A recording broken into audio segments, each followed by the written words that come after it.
about to start a podcast. Trying to share the stream. Share the stream. Should have started it yesterday Shit, when we it's so posted loud. it. Jesus Christ. Jason shared it twice. Better late than never. He's good. I just got it. We're good. Welcome, everybody. Welcome back to an old Carver Fishing. To an old podcast.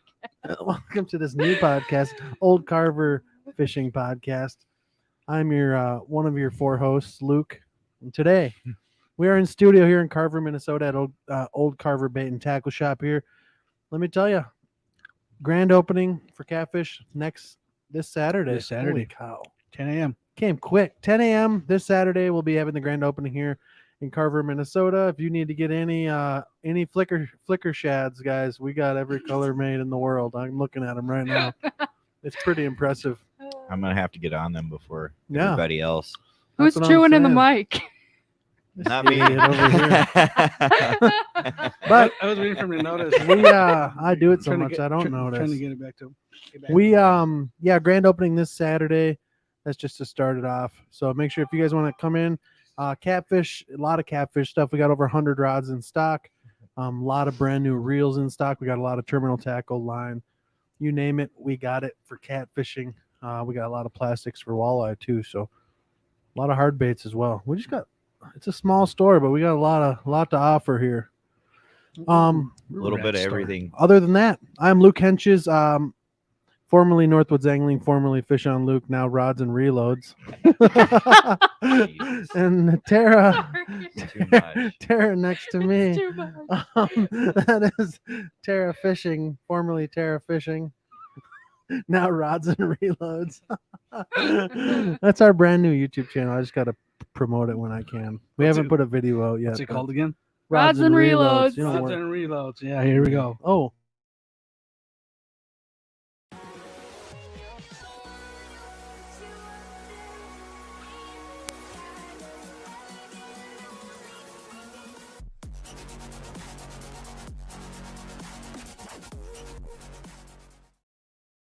Well, welcome to the show. What's And, it called again, Luke? One more time. Rods and Reloads. Okay, there we Just go. One more time to finish it up.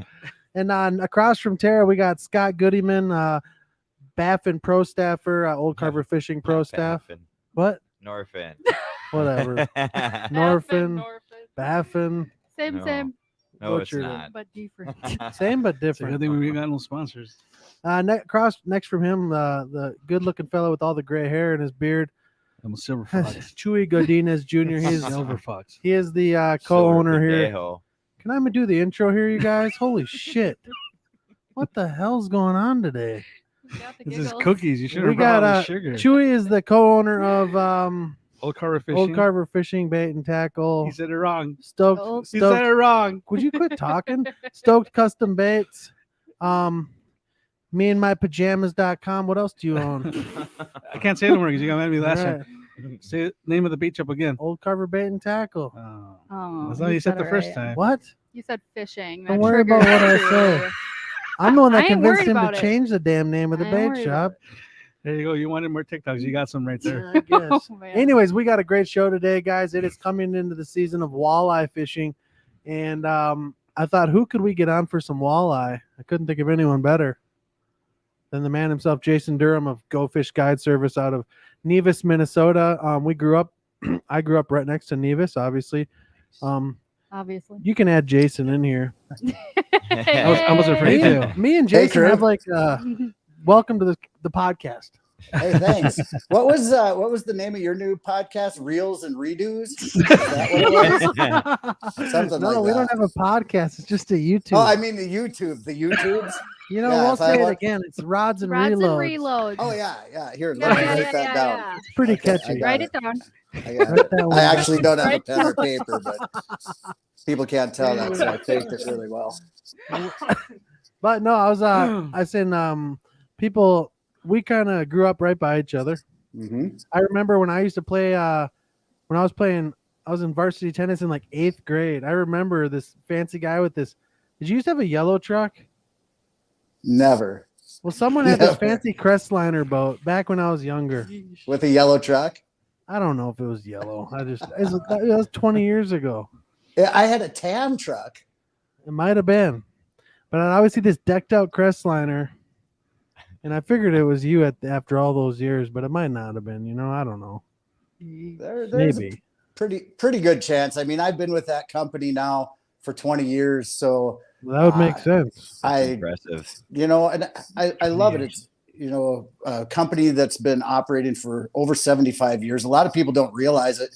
They were building boats before one of the classics in the North Country, Lund boats. Right. So, both owned by Brunswick. So they're competitors, but they're actually both produced on the same campus down in New York Mills.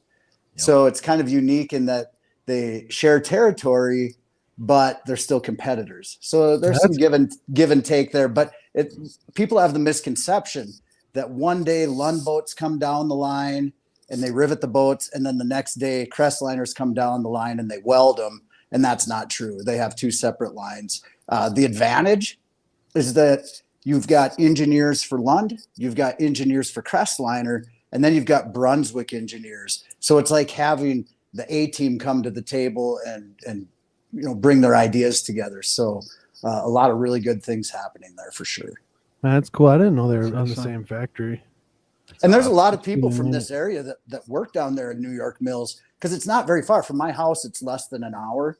Right. And if you want a really good job in manufacturing and starting out, make $20 an hour and have a lot of benefits too, it's a great place to work. Right. Yeah, I could imagine working on boats. I mean, New York Mills is a small town. I mean, I remember when that was one of the teams we played, as Park Rapids was New York Mills. And I always knew Lund was there. I didn't know anything about Crestliner that's been since 2000. I think they combined resources 2008 or right around there, 2009. Okay, so I was out of high school then, but that's interesting. Did you know that the Alumacraft factory is just down in St. Peter, south of here? Yeah. Is it? Yeah. One of them. A lot of big boats. You'd almost think we'd have some lakes here. That's so weird. I don't know. It's incredible the history that we have in Minnesota for fishing, and I think we take that for granted a lot. Well, and Luke, I saw you and Tara just a few weeks ago down at the fundraiser for the Minnesota Fishing Hall of Fame and the Minnesota Fishing Museum. So people that are listening, if you've never been to the Minnesota Fishing Museum in Little Falls, it's incredible. It's unreal. You would think you'd walk in and there'd be like a little case of lures or something like that. It is the entire history of fishing within our state. And it's worth it to make a drive there and check it out. It's on my list. I've never considered it until you mentioned it to me at the event. It's so cool. Yeah, that'd be really. And now really they're the neat. official Minnesota Fishing Museum, right? Yeah, official. Yeah. I don't know how many other fishing museums there are within the state, but I mean, there used to be one in Walker. I don't think there still is, but yeah, it's worth some time and plan time to be there too. You're not going to take it all in 10 minutes for sure. That's I've true. seen we'll have to some go. posts of like people that have went, and it looks really neat.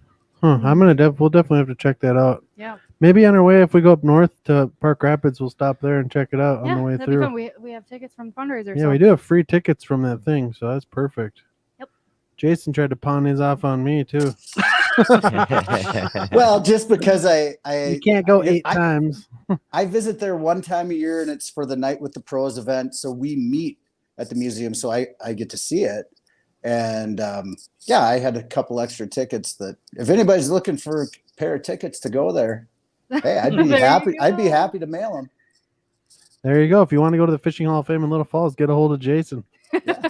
That's awesome. Honestly, find me on social media. Send me a message if you're the first one to do it. I will gladly mail you those tickets. And they're not like super cheap tickets, are they? They're like $25 a piece. Right. That's what I'm saying. Like it's not like $5 to walk in the door there.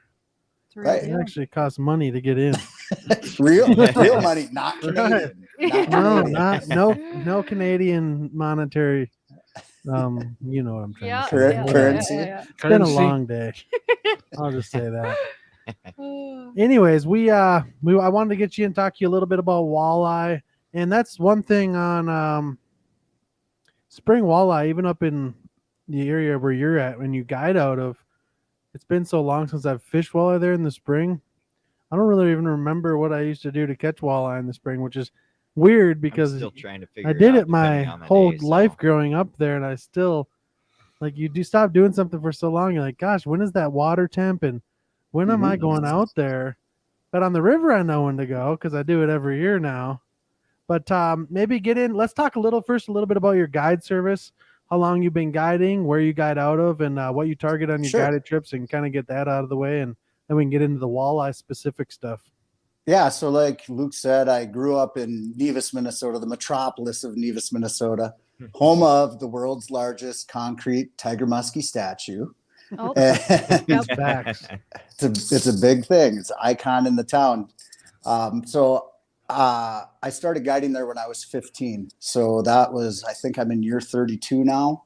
And over those years, I've met so many incredible people. And that first year that I guided, I've told this story so many times, I couldn't drive yet. So my dad would have to back the boat into the lake and drop me off, and I'd go pick people up at the resort.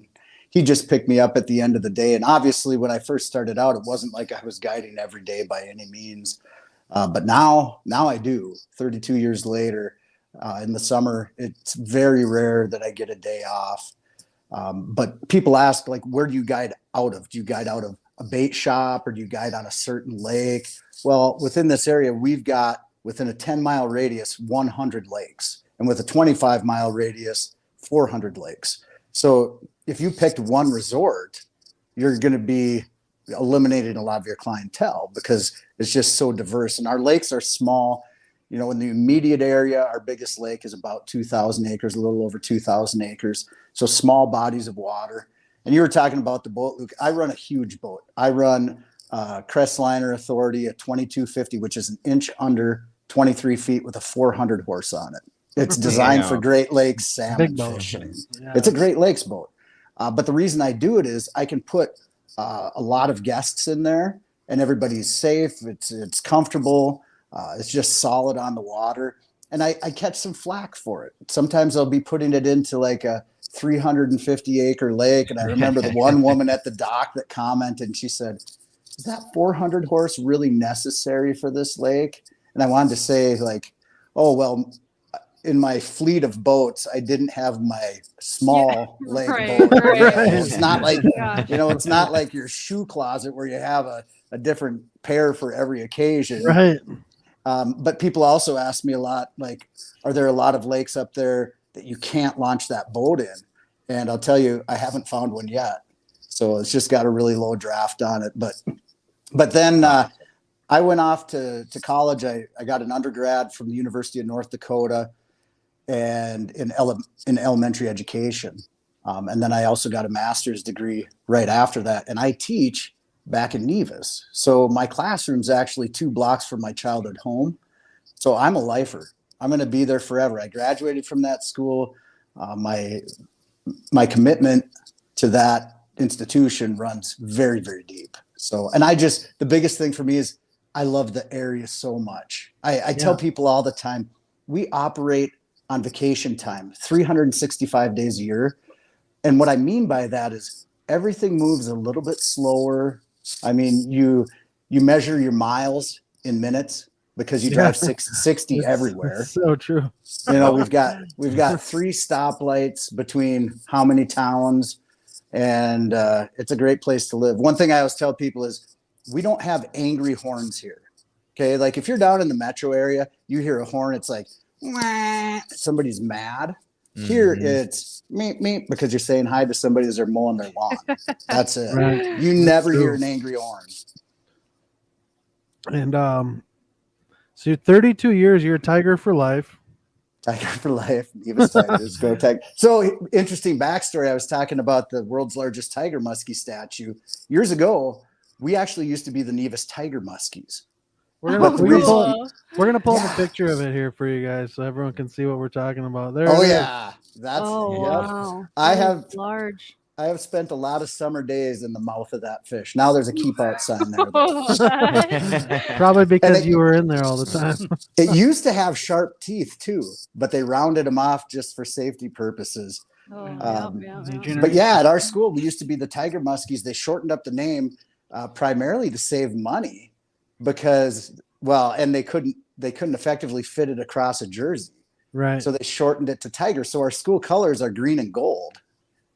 And there, a few years ago, there was a movement to change back to the tiger muskies, but the school wouldn't do it. It was going to cost so much money to change all of the logos and everything. But I think it would be a great idea. I mean, how many schools across the nation are the Tigers? A bajillion, right? Right. How many are the tiger muskies? There Zero. isn't any. I guarantee you None. that. I know of. So, I mean, it would just be a unique thing to set yourself apart for sure. That's cool. That is pretty awesome. So I want to talk to you a little bit about the walleye world here. Sure. So you guys still have a ton of ice up north, correct? Oh my gosh. I actually haven't had school the last 2 days. I haven't. We've been e-learning. So I've been teaching from home, but we're just getting pounded by this heavy snow and the wind is crazy. I got an email the other day from a guy that I've got booked for opening weekend of Walleye.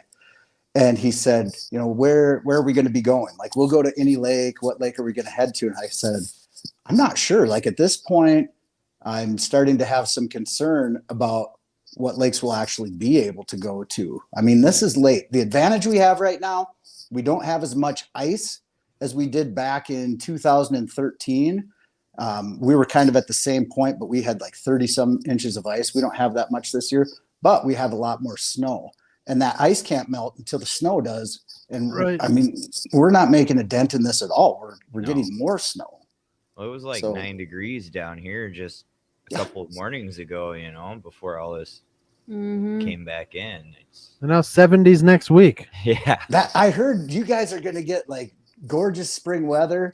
We're not going to crazy. hit that. It's wild Oh. how different the temperatures are from here to down there.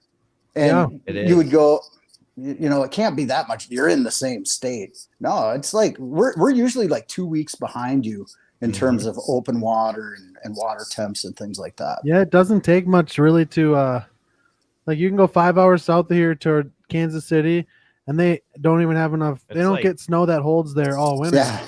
That's 5 hours away. Yeah. Yep. I mean, we're kind of on that edge. I mean, I love it because I just go a little ways north and I take advantage of that extra 2 weeks, keep ice fishing or Oh yeah. early on. I'll go up there and find ice whenever Right. we don't have it. Not high. Well, what we've done in the past is over Easter weekend, because in this area we've got about 7 guides, and 6 of us are teachers, and the other one's my stepson. So we get a 4-day weekend for Easter. We'll take 1 extra personal day, and then we'll drive like 13 miles north of here up into northwest Manitoba. Well, Easter weekend changes every year. Like next year, it's March 31st. Well, the times that we've gone, it's been like mid-April, and people are fishing in boats here, and we'll go up to northwest Manitoba and ice fish. And it's still plenty of ice and drive our trucks out and everything. Yeah, that's just bizarre. sweet. I believe it. well, think of how like up in the Northwest Territory, those guys ice fish till what, June? Yeah. It's insane. Yikes. It's crazy. And that's those lakes you wanted to go fish lake trout. It's kind of up in that area. You know, I mean, those Through June? like Great Slave Lake, that'll hold ice, Wow. I think, until June, right? Something Yeah, I crazy. mean, that's it's yeah, above you the would see Arctic stuff going Circle. on. Yeah, I suppose. I mean, it's up there. Until June? Dude, it's so, yeah, That's it's what so I'm far saying. That's north. pictures of nuts. people fishing It's it so in far June. north. It's like it's insane. Wow. Anyways, we so are you when you're looking at walleye in the spring, Mhm. let's say the ice just came off the lake. If it's opener and the ice is off the lake, are you going out there as soon as you can as the ice disappears from the lake? Sure. Of course I'm going to do that. You know, I think a lot of people make the mistake of like waiting until they think everything's perfect to go fishing. Like, oh, it's kind of windy today, or we've had unstable weather. We had a storm last night. Maybe we shouldn't go. The lunar tables aren't in our favor. The moon phase isn't in our favor. The only way you can catch more fish is to actually go fishing. I don't rely on a lot of that to kind of drive what I do with fishing, because I'm going anyway. I'm going to be out there every day. And you just have to kind of take whatever Mother Nature hands to you, because that's the big influencing factor, especially when it comes to walleyes and spring walleyes. So those fish, they're going to be maybe spawning on opener. I know last year when I went out, they were spawning right on opener. We would catch a female fish, and we would have 2 or 3 males follow it right up to the boat. I was fishing with my stepson on Sunday, and I was reeling in a female, and there was a male right with it. And it was so tight to it. When he netted my fish, he almost netted that second fish, Oh my which is goodness. wild. Insane. But every lake's different. That's the thing with this area too, is that with such diversity in our lakes, the lake I was on before, Potato Lake, those fish were just finishing spawning. And then the small lake that we went to, it was deep. It was a really deep lake, and they were in the process of doing it. So you can't, like, if you stop at the bait shop and go, hey, what are the fish doing? They're going to give you a general idea. Yeah. But every lake is absolutely different. So those walleyes will move up and spawn when that water is between like 40 and 50 degrees, and kind of the prime temperature for them to spawn is like 44 to 48. 50 is kind of at the top of it. Mother Nature is really unique in that she protects these year classes. So all the fish don't spawn at one time in mass. Right. There's always some tricklers on each side of it to protect those year classes. But consistent weather is probably the biggest influential factor. So I'll give you a little background on walleye spawning for listeners that aren't too familiar with that. So walleyes need very stringent requirements to spawn. So they spawn on either a rubble or gravel bottom, and it has to be either windswept or have current moving through it, because walleyes are what they call broadcast spawners. They don't create a nest or anything. They just release their eggs into the environment. Now, it's not like one female swimming around and she just goes, bleh, and they all come out. And the male comes around and he's like, hey, there's some eggs. Psh, it's not quite like that. Those fish will pony up to each other really closely, and they'll kind of vibrate, almost like, you've seen suckers spawn before. Yep. And so they'll just kind of move against each other, and the eggs will get fertilized, but they just fall to the bottom. Those fish don't stay there and protect them. The advantage is in like those kind of rocky or rubbly areas, gravel, that those eggs can fall down into some of those crevices and be a little more protected. But it's really important that that bottom's clean, because if you have silt or sediment, it will suffocate the eggs. They need oxygen to be able to hatch and survive. So if you've got that clean rubble or gravel bottom, and a full-grown female walleye is going to lay anywhere from 50,000 to 250,000 eggs, depending on the size. And people talk a lot about, like, oh, I caught this 9-pound walleye. This fish is old. It's probably sterile. It's not going to, reproduce. Well, because it puts out 5 times more eggs than a small one, even if there's a majority that are sterile, it's still putting out a big number of eggs. And the eggs are bigger in more mature fish, and they're more strong to the elements. I mean, people used to think that they just went sterile. Yeah. But they actually produce more eggs, stronger eggs, and in some cases, just eggs that can survive the elements better. Not to mention, a lot of times genetically superior. Yeah, people forget that. Yeah, exactly. So that's a good reason for catch and release, but we'll talk more about catch and release in a minute. But anyway, so that full-grown female lays these eggs. Well, if you have all of the right conditions, you've got that clean rubble gravel bottom, you've got current moving through it, or it's blown by the wind, because you need that current or wind to fertilize the eggs. If all of those factors are in place, you have a hatch rate of about 25%. Now you're like, that's low, right? It gets worse. So now they hatch and they're the size of a fry. So a fry is the smallest fish you can ever imagine, smaller than your fingernail. Well, the survival rate for fry is very comparable to that of the insect world. It's about 1%, 1 to 1.5%. Okay. So now those fish that survive, they grow and they become a fingerling, which is 3 to 7 inches long, which I don't know anybody who's got 7-inch long fingers, but that fish has a much better survival rate, about 10 to 15%. Well, the thing is, that's in prime conditions, right? So every stage of development, those numbers are being drastically reduced. Well, if you have subprime conditions, hatch rates alone can be less than 1%. And that's what we deal with in a lot of these lakes around here. Well, when the DNR takes these eggs and strips the walleyes and hatches them in captivity, they have a very consistent 40% hatch, or sorry, 60% That's hatch really rate. good. So it's more than double that of the natural environment. So you want to talk about, why buy a walleye stamp that's not necessary, that's just a $5 donation. There's your reason right there.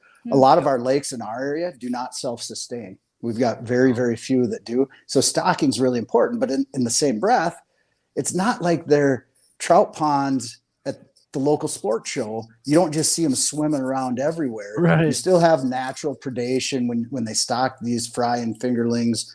And I always tell guide clients, walleye are the second most difficult fish to catch in our area, only behind the muskie. And now there's a big discrepancy between those two, but it's a challenging fish to catch.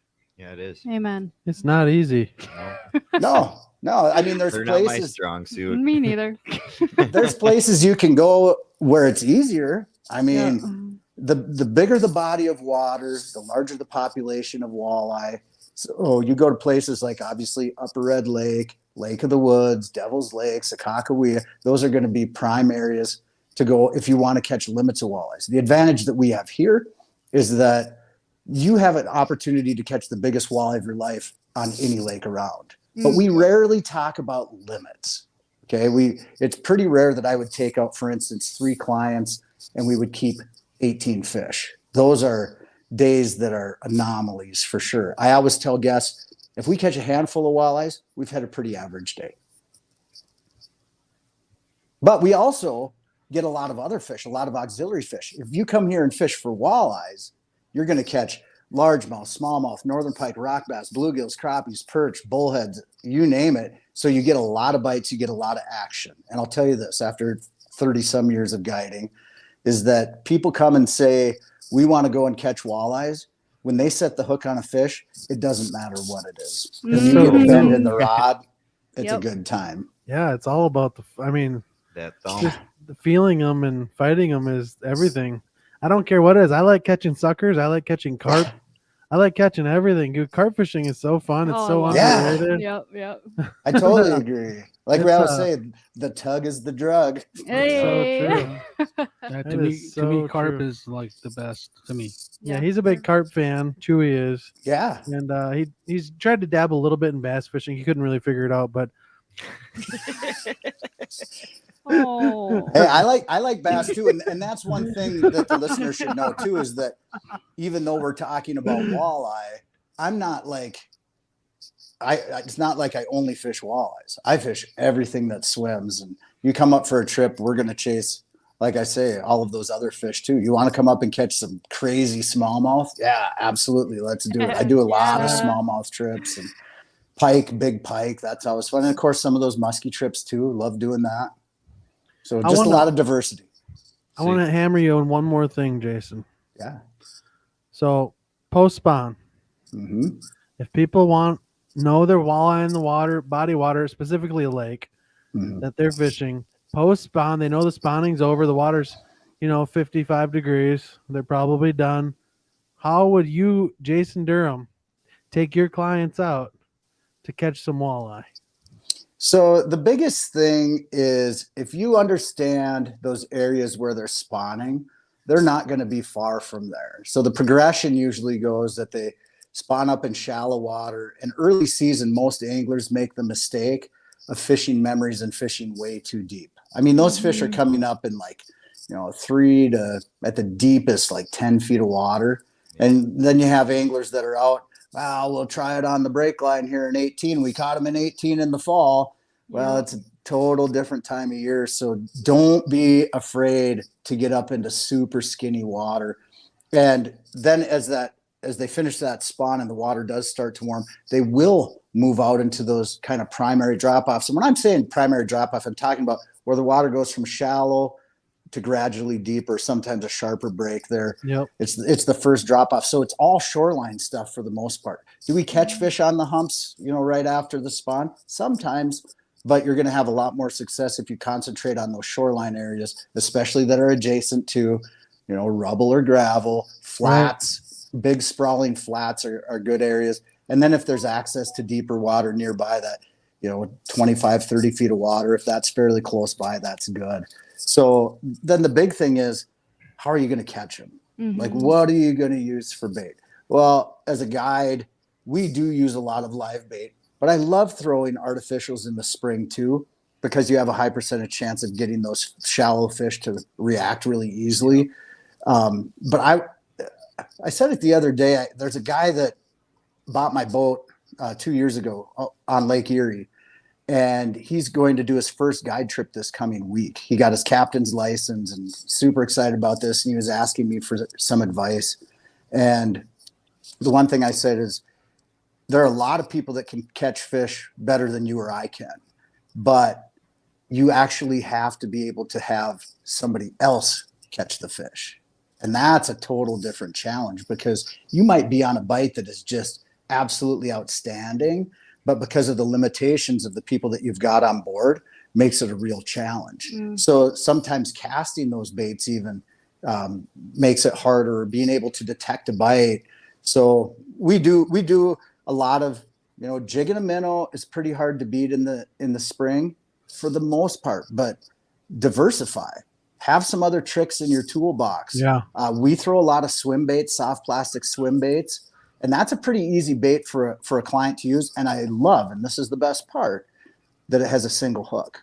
I hate crankbaits. Oh my God. We'll use them, but if you have somebody that's inexperienced and they're reefing on a fish as it's coming to the net, and I mean they're pulling hard because they don't know any different, and that hook pops out, you're in a dangerous situation. Yeah. So Brian, you made a really good point on your abilities on certain methods of fishing, and it's really, really true. I mean, when I first moved down here to Minneapolis, I'd never walleye fished on the river, and my buddies I'm fishing with have been doing it for 20 years, and they're like, I'm getting outfished like 8-1 the whole time for like the first year and a half, and I'm like, I need you to like explain to me what's going on in your head when you're making the bait do what you want it to do while imagining what it's doing at the bottom of the water. And my buddy just finally, he's like, close your eyes, get to bottom, start reeling, and imagine the bait swimming an inch off the bottom, and go as slow as you can without letting it drag belly. And then it just like kind of clicked. And it's just like a finesse thing. There's certain times the walleye will crush anything on the river. I'll just drag plastics through the mud here, and they'll just annihilate it. They like that mud trail, though. They just love that mud.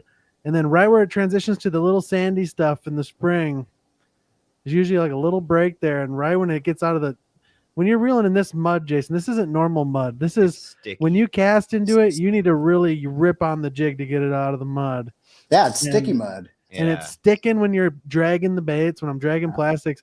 And then all of a sudden you'll hit that little bit of sand and it'll just get smoked. And that's, I know Tara just started getting into walleye with me last year. She's not a fan yet. I'm not a fan because I'm not good at it. She's getting better, but it's like just one of those things. Like once you start catching them, you're like, I get it now. Right. Every single time I thought I got stuck in the mud. Every walleye I've caught on the river, I was like, oh, I'm stuck. But then you know what happens, Jason, the fish fool you, and then you got to figure out the drawing board again. Oh yeah, for sure. And it can be every day like that, where I'm, scratching my head going, okay, what are we transitioning to next?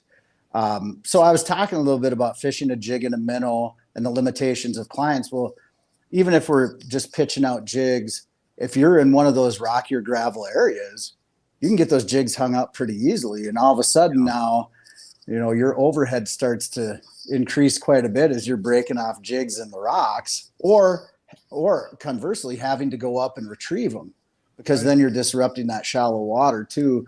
So, I say that I don't use crankbaits a lot with clients, but if I'm on my own, oh yeah, crankbaits are awesome early season jerk baits up in that super shallow water. And just understanding that if you're fishing like 1 to 3 feet, using a bait that will, suspend between those two depths. But if you get deeper, if you're fishing 7 feet of water, you want one that's going to dive a little bit more. But just using, You know, a lot of pauses. That's a big thing early season when that water's cold, is taking long pauses, let that fish hit.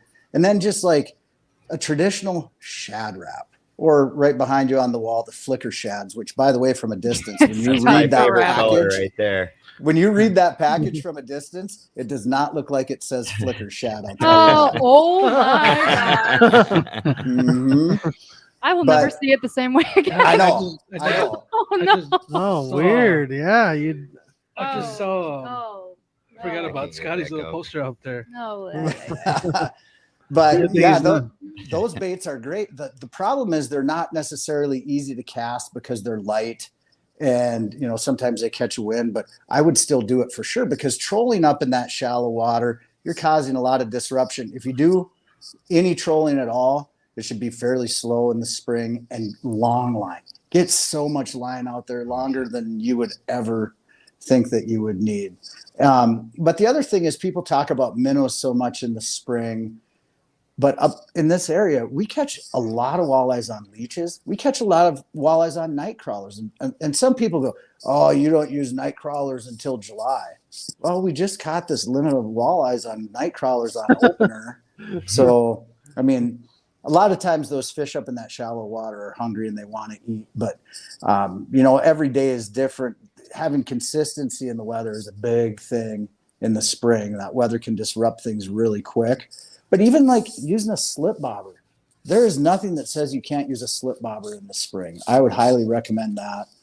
And when you're saying using the slip bobber, are you going above the break up into the sand? Yeah, I'm doing both. I want to find those fish that are moving up onto the sand, up into the shallow water, because those are the active fish that are feeding. You have to remember, you've got all of these minnows too that are moving up into that shallow water because it's warm. You start to have food available, and it's just the start of the food chain, right?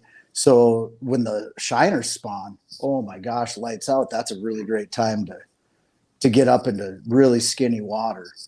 But yeah, a slip bobber. And here's the thing. If you're fishing just a couple feet of water, a lot of people will think, why do I need a slip bobber? I could just use a spring bobber, clip it on my line. You can do that, but when you get a big fish on, that creates a pressure point on your line, and it's a really good spot for it to break. Right. Because if you just clip it on once, it's going to slide around there every time you cast, depending on the weight of line that you have, of course, and the material. So you wrap it around the bobber twice, right? Well, that just creates a pressure point. That's a really good point. I never thought of that, actually. I always run slip bobbers. Is it power corking? Well, I mean, that's a term that's come up with the advent of forward-facing sonar for sure. But in that shallow water, that forward-facing sonar isn't giving you a lot. It can give you some clues, that's for sure. But I'm not using forward-facing sonar a ton in the boat. I use it at times, but a lot of people would be shocked to hear that my clients a lot of times don't want to use it. I've had numerous times where I've shown them the technology, and I was thinking about this client I had from Texas last season, and we were power corking. So we're able to cast out, watch our leech there right on the hook, and you would see fish come up to it and look at it and swim away, and then we'd catch one. And he says, put that away. And I said, just out of curiosity, why? And he said, I don't like seeing all the fish that approach my bait but don't eat it. I feel that. All the window I shoppers. get it. So that's a big thing too for people who haven't used forward-facing sonar. If you have the personality that you've got a short fuse, that you don't have a lot of patience, that you are ready to break your rod across your knee every time you lose a fish at the boat, forward-facing sonar is not for you, because you're taking in such a large amount of information. You can see so much on there. You're going to see a ton of fish that don't want to eat your bait. And you have to be able to psychologically deal with that they're going to turn you away and deny you. So for those people, like high school. I mean, think about it. Yeah. Think about it. If you have one of those personalities and you're using forward-facing sonar and you're getting frustrated seeing every one of these fish that deny you, it's actually going to make fishing less enjoyable for you. Look at Jeff Gustafson, who just won the Bassmaster Classic on day number 3. Okay, he only weighed 2 fish, 2 smallmouth, and he was moping. So a technique where you're using a split tail, like soft plastic shad bait on a jig head, and you're holding it still right above the fish. And he's watching on his forward facing sonar, down imaging, and he's able to see these fish come right up to his bait. And he even said, I've probably seen 100 fish approach my bait today and not eat it. And he's still stuck with that technique, and he wins the Bassmaster Classic.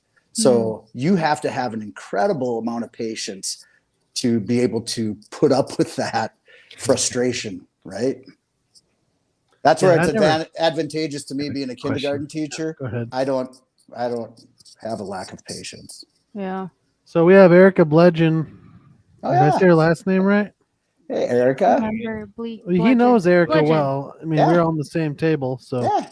she said, what are some tips for fishing walleye when the water is very muddy and dirty and has a lot of debris like right now? So the biggest thing is that you have to have baits that those fish can see. And you can do that and achieve it in a couple different ways. So one is to use a bait that has a lot of vibration. One is that it has a brighter color, obviously, and then sound too. So anything with rattles, that's going to help you out a ton. Walleyes are definitely visual in attacking their baits, but every fish has a lateral line in that network of nerves that's going to feel the vibration. You're going to be able to help them hone in on your target a lot better. There you go. Blagan. Blagan. Blagan. Blagan. Blagan. Okay. All right, Erica. All right, Erica. All right. All right. Thank you, Erica. Thank you for the question. And it was an absolute pleasure sitting with you at that fundraiser. It's a good color. Yeah, we got Absolute lucky joy. getting put on your table. That was nice. Yeah, I thought so too. Like I didn't know which table I was going to be at when I entered the event. And then here the Women Anglers of Minnesota had purchased my table, and I get to sit next to Luke. And here's the coolest thing, that the Little Falls high school bass team was there helping out, and they were bussing tables and helping with the raffles and stuff. And it's cool having them come and sit at our table for dinner too. Oh yeah. Yeah. Yeah. Really cool. And I'm sure you didn't request to have the Wham girls at your table, right? No, I didn't. got you. And I We am got lucky. yeah, I tell you what, I am such a huge supporter of that organization. I think it's incredible. You've got over 1,000 members now, an organization that's been around for over 40 years, and empowering women to go out and fish independently, because there's a lot of females who want to do that, who have that desire, but they might not want their husbands teaching them for conflict reasons. They want support from other anglers, from other female anglers who have done this. And it's such a cool thing to watch this organization grow. I mean, I've seen it since I was a kid when they would come here to Park Rapids and have a tournament here, and anything that I can ever do for that organization, it's huge. And I know you and Tara have a trip that's being auctioned off, I think, as we speak. Yep. Right. Oh, It tomorrow starts morning tomorrow, at I 9. think. Yeah. 9 a.m. tomorrow. I got an email today from a guy because my contact info, he said he's going to bid on it, and he wants to know what parts of the river we're going to fish here. That's awesome. Ooh. So we'll And see you what said- happens. And you said, depending on what you pay, whatever part of the river you Right. want. We'll see Right. what pans out. So it starts tomorrow or ends tomorrow? Starts tomorrow. Starts tomorrow. So it's our Women Anglers of Minnesota fishing and hunting guide extravaganza, and it's an online auction. Starts tomorrow at 9 a.m. You could go on Facebook to Women Anglers of Minnesota. There's a link in a post that you can click on, and you can bid on guides for 4 days. I believe it ends April 10th. And yeah. And if you guys do want to fish with me and Tara one day, this is your opportunity. What's going to happen is it's going to be 8 hours of fishing on a Saturday. You pick the Saturday, as long as it's not during spawn, because I would feel bad if I did that to you. But I'm going to talk to whoever wins the bid. It's going to be, you guys pick what you want to get on the grill for dinner. I'm going to make food on the boat. We're going to be catfishing for giant flathead catfish for that whole time. Cooking food. Tara's going to be on there. We're going to be throwing out some big baits for some giant catfish. And we're going to go till 11 o'clock at night, 11 or 12, depending who's on there and how long they want to fish. We could obviously extend it. I'm not taking any money. I'm not taking any tips. This is just to do for the Women Anglers of Minnesota. So it's going to be a lot of fun. Mm-hmm. And kudos to both of you for doing that. And there's just a ton of trips that are available. If catfish aren't your thing, you want to do a walleye trip or a muskie trip or whatever it is, Lake of the Woods there are sturgeon so or Rainy River. man, Yep. there are so many great trips there. So yeah, definitely tune it. Get on that, Yep. and you'll get a good deal on it too. That's You the will. thing. Mm-hmm. There's a lot of great guides on there. Dave Gens is Very offering impressive. a trip. Yeah. Yep. So if you want to fish with the That's legend, awesome. are you in it this year, Jason? I'm not this year. I have in the past, but I might bid on some of those trips this year. Yeah, you could take your best friend Rylander and come catfish. Yeah, I haven't seen Rylander since when? 2 days ago. Yeah, he's. I love that dude. Tell you what, that would be a ton of fun. And I've never fished catfish. I have never done it. So I'm going to be going up to the Red River in Yeah. August and doing that. But I would entertain going more than once. It's kind of like, the first time that I went eel pout fishing, I had no interest in it. Right. I had zero interest in catching an eel pout. And Rylander and we actually met each other on Facebook. Like, we didn't run into each other at a sports show or something. Right.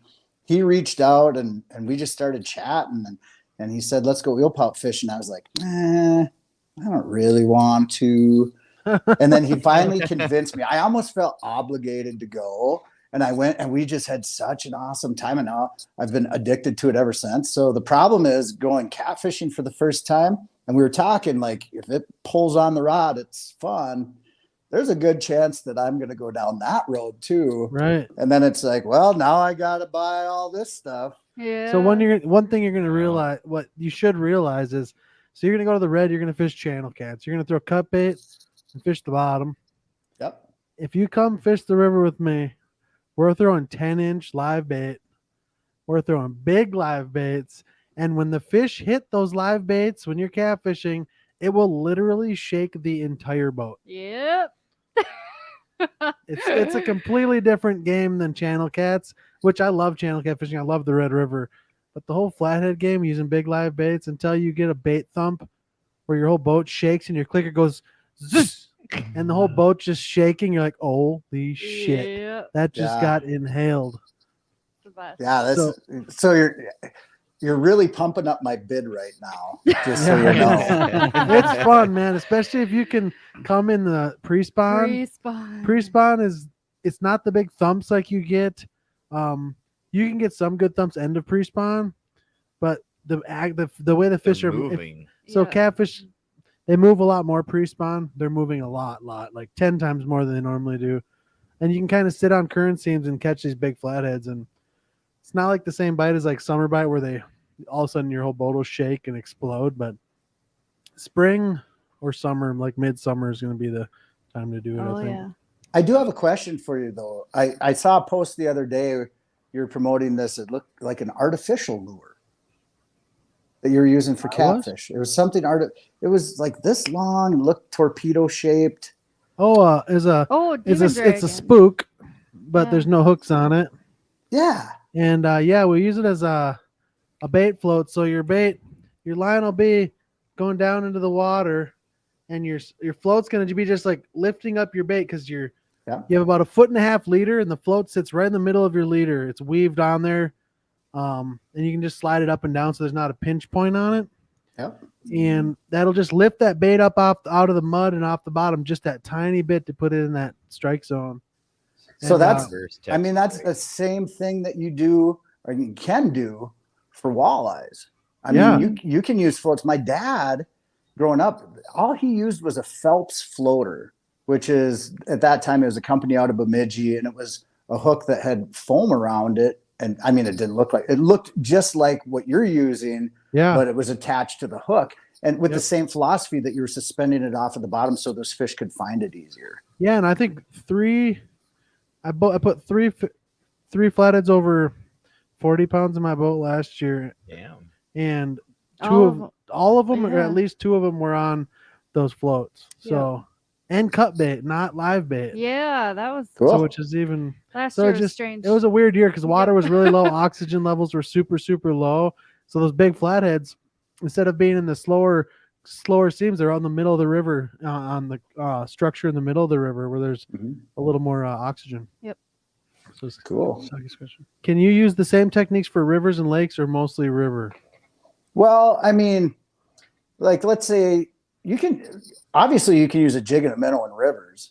People are going up to the Rainy do River all right the now time. and doing that, but you just have to adjust your weight for the flow of the river. Brett McComas and Nick Linder were up there 2 years ago, and they were having some trouble getting the walleyes to bite, and they essentially used the same rig that they were using for sturgeon, but to a smaller degree in terms of the hook. Yeah. And which is a bottom rig. It's like a live bait rig, but you're using a flat no roll sinker, and they caught all kinds of walleyes doing that. But I would say the one technique that really, really shines in the rivers is using the swim baits or rib worms, something that's got some, flow to it, but, hitting some of those wing dams and, like you guys were saying, moving it right above the bottom, but you're using different sized weights for sure than we would be on the lakes. Yeah. And a lot of those, when you're casting current seams, Soggy, it's making sure you're in the right spot. So when you're flipping your bait up, that the baits keep being presented within that current column correctly to get in front of those walleyes' faces. Because you could fish the exact opposite side of someone else where there's a lot of fish and not catch a fish if you don't know how to present the bait. Yeah, I would totally agree with that. Being able to read that water, 100%, huge thing when you're fishing rivers. Yeah, that was a big struggle for me learning river fishing. Now, 12 years? I when I went to college, I started fishing the Red River in 2006. I started fishing the Red River, 2007. And just like the Red River is kind of a bowl in general, but I learned how to see current, what current does, and how it affects fishing and where fish are. And when you're talking walleyes, it's the same on the lakes. I mean, it's not the same. It's not the same. Okay, I definitely misspoke there. But you do need to be able to read that water, especially contours, being able to read those contours. And that's where like mapping has just changed the game so much. It's crazy. And sonar that is so, detailed. I mean, when I first started guiding, I had a 3-ring binder of these rudimentary DNR maps. And your GPS was, as you're driving, you're following the lakeshore with your finger. And, here's this point that sticks out. Here's where we are on the map. So it was a lot of trial and error. Mm-hmm. Yeah, they've came a long ways with contours on lakes. It's pretty crazy. And now building your own contours. It's crazy. Yeah, I do a lot of that. Every walleye spot I fish on the river here, I have mapped out. And they change every year.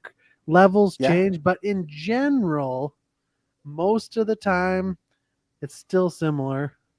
And they're usually kind of in the same area, but we get like sandbars each year. A sandbar will be there, and then the next year it'll be in a different spot or not be there at all. Tell me about it. And there's no, it's free flowing, so there's no dikes here at all, and so everything just changes. And the bank collapsed. Like I got to name a creek that happened here. It was a creek that turned right at the edge of the river, and it ended up breaking out while I was out fishing. And I'm like, I'm the first person to fish this creek because it just all of a sudden started pouring into the river. I was like, now we have a brand new creek mouth. I get to name it. It was right during the heyday of COVID, so I call it COVID Creek. Oh, there you go. Kind of a bad memory there, but I know. Okay, I'll go with it. I should have named it after myself, but I mean, it just fit the time. In the lakes, you see some change too. You will see like shallow water sandbars because of wind, and especially in the spring as we get the runoff and everything, that those can change a little bit. But what's more important in terms of change is weeds, vegetation. That those weed beds, they move over time. You might have a cabbage weed or milfoil bed that you've caught fish on season after season, and then you'll notice it's like me losing my hair, that it becomes more and more sparse, and pretty soon it's gone. And then you find a new weed patch somewhere else. Those weeds migrate for sure. So paying attention to that. I love going out in the spring in the boat on those calm spring days when that water's so clear, and just driving around and looking, not even having a fishing rod in the boat, but just using your eyes and seeing, some of these unique changes, driving up in shallow water and seeing some of those fish scooting around. Even if you see just a tiny pike or something, it's always cool. I agree. I agree. Brandon wants to know: does Jason still cook that bread cheese in the You're boat? damn right he does. Yeah, absolutely. That stuff is incredible. I tell you what, I get so many comments on this that people don't know what it is, because 2 years ago I really didn't know what it was either. I would go to our local grocery store and they have the fancy cheese case, and they had this cheese there called bread cheese. And I picked it up and I read the package multiple times. The main reason I didn't buy it was because it was called bread cheese. It just weirded me out, right? So finally I got it, and all you do is you put it in a pan. You don't have to put oil or anything in there. It's a 6-ounce piece of cheese. I mean, it's, I don't know, this big, whatever, just a rectangle. Put it in a frying pan, brown it on both sides, and the exterior is like the brown crispy cheese on pizza, and then the interior is Wisconsin squeaky cheese.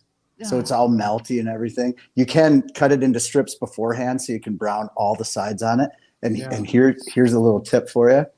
Get some marinara and just dump the whole jar right into the pan after you make it. Like, take the cheese out, dump it in there, swish it around for about 30 seconds, and then just dump it in a bowl. It'll heat it up that quick. And then dunk those cheese sticks in there.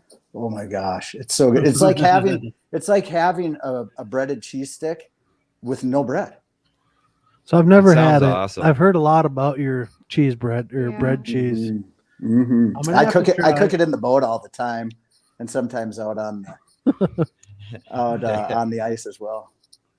Cripple Creek, like the song. I don't get it. I don't get it. COVID Creek. So Luke, okay, Wade's talking too much now. Yeah. I'm not even going to read what he's saying. But so let's give a top 3 important things to look for spring walleye before we finish off, and then we can So real quick, so yeah, you prefer live bait in spring? Yeah, but not always. Not always. I always make sure that I've got hard baits, that I've got swim baits, and that I've got live bait with. I'm always going to have those 3 things. A lot of hair jigs. I love hair jigs. I do, but I don't use a lot of them around here. It's pretty rare that I use them with clients, but like I'll be going down to South Dakota in end of April. We use a lot of hair jigs down there. Great in the spring. I've never ran them. Well, we run them for crappie a lot, but yeah. For sure.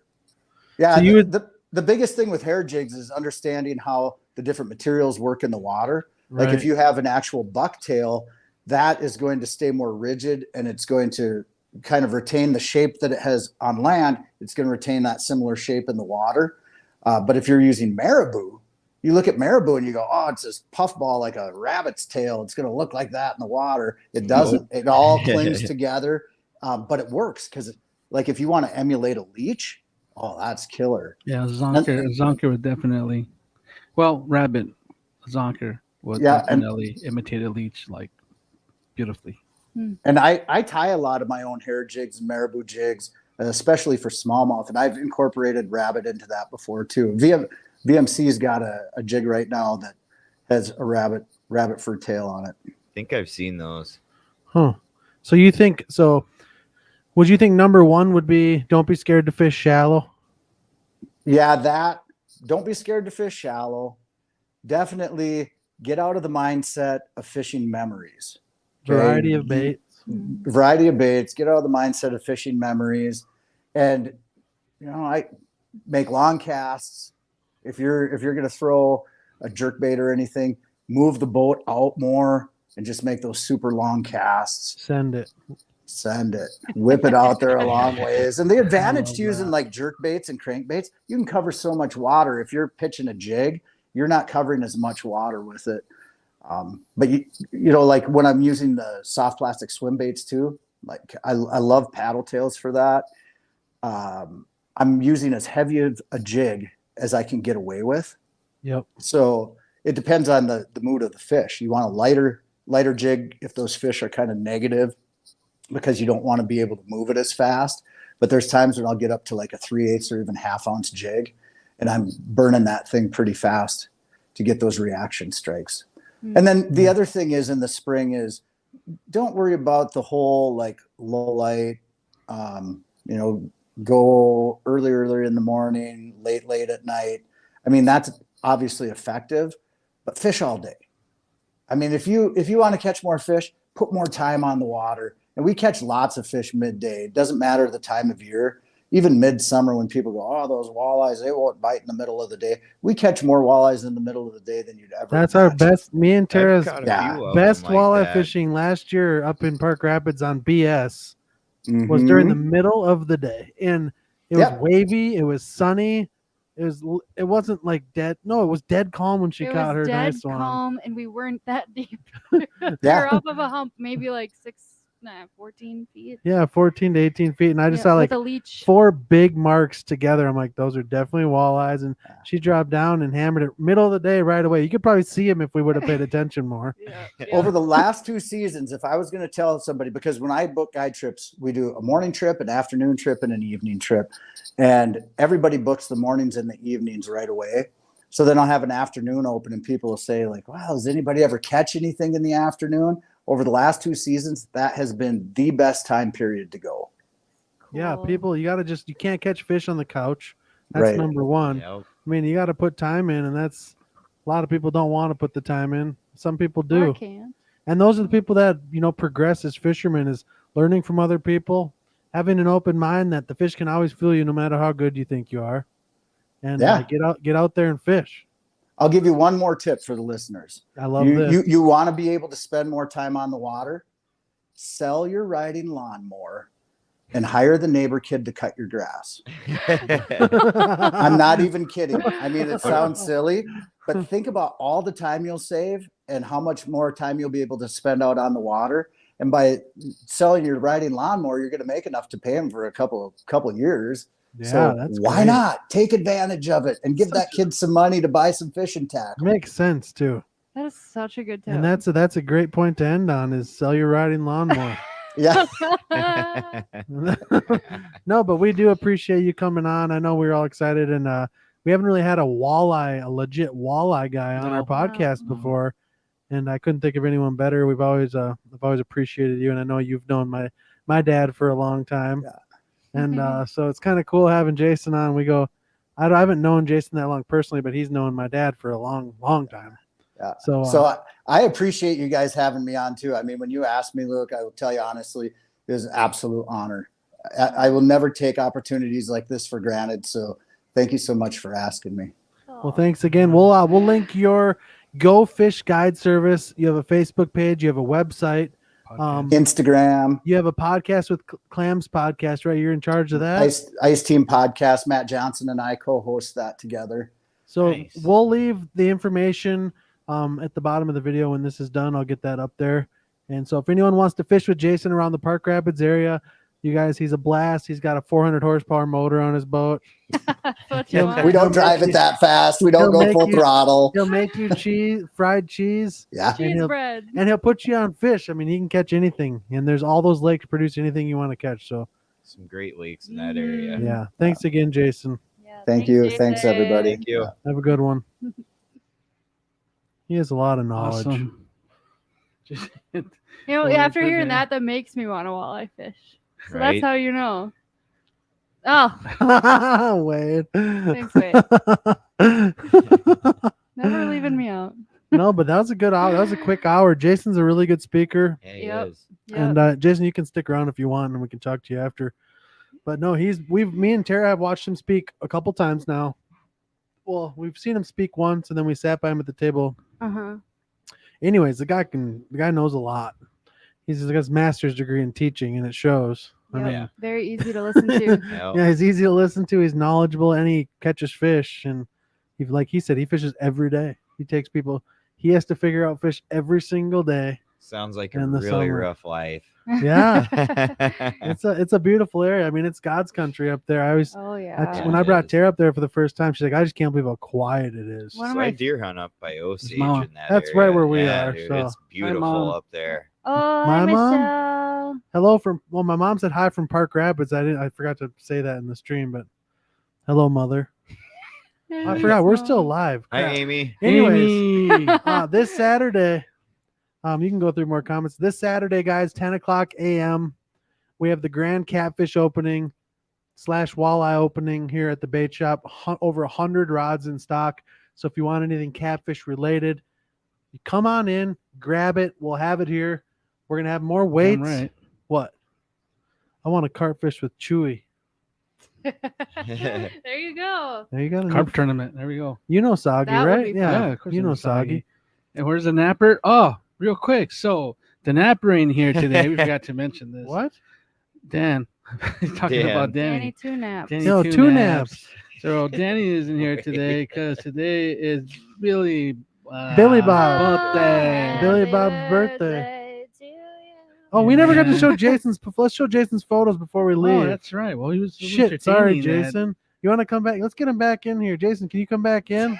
that. Shit. We can't end the podcast yet. I got some good pictures. Let me just take this off here real quick. Hold on here. We'll get you back in just quick. We're really undone. We're Well, it was Ball just so today. We're just entertaining, having you a know? good time. There you go. Let me bring him in here. real Hey, quick. There we hey, go. hey. Welcome You're back. lucky. You're lucky. Hey, I didn't, Wade did like, ask us run to to keep the talking. bathroom. So that's Jason's second love. His first love is Jason Rylander. Bourbon is number 2. If you guys look at the thumbnail of this video, I put a Jason Rylander in there. Not everyone Yeah. will notice, but I had to put him in. Yeah. But that's a burbot. You guys eel That's- pout here in Minnesota. They're the most beautiful fish that swim in the water I've here in never- Minnesota, I've never caught one. especially either. in the Oh, clear come water. on up. Come on up. I'll Oh, take you guys dude. eel pout Let's fishing, do a hands group. down. Let's do a Yeah. group burbot fish here from the bait shop. I think that'd be Yeah. really fun. Oh awesome. man. Yep. that. Absolutely. Let's do Sign it. me up. I Right. would love that. And they're Poor man's lobster. Ah. What- Well, just to let me comment on this picture, what you can't see, is that those shoes are actually LED and light up and change colors, and then my hat is LED too, a billboard that's flashing clam across doing it. it. But could you run faster in those shoes? Why? Yeah, Jason? those are super fast shoes. Super fast. I was shoes. at the- So this is at the St. Paul Ice Show. So what I do Okay. is on Friday nights, I have to teach school on Friday, drive down to the cities. I usually get an hour on the floor at the ice show on Friday night. My thinking is that if you're going to the biggest ice show on earth, that you want to see magic. Like when you go to Walt Disney World, you don't go there to see the people serving the corn dogs. You go there to see the Magic Kingdom and Mickey Mouse. Right. So you go to the St. Paul Ice Show, you want to see magic. So This I is have it. decided that I'm going to do that. And it, some people roll their eyes at me, but if I can make one person smile, give one person a laugh, I'm 100% going to do that. Laughing is the most enjoyable feeling in the world. So, That's It a is. fact. It is. We do a lot of that here. I'll tell you Yeah. that. Oh yeah. And where's this What was at? this for, Jason? so that was with Brett. My teacher brain isn't working right now. Gal. I keep wanting to say Brett Alexander, but he's out in not here. Anyway, it doesn't matter. For a TV show that we were doing for public television, and we were fishing eel pout. That was actually on Lake Winnebagosh. Oh, And nice. Rylander was with on that too.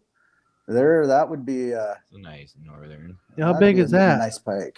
That was in the mid 40s, or sorry, mid 40s. No, don't retract. I want to retract that statement. That is a lie. It was in the high 30s. I was gonna say, looks like a close to a 40. Yeah, it was close. I think it ended up going 38 inches. Was That's that great. caught on live bait? It was.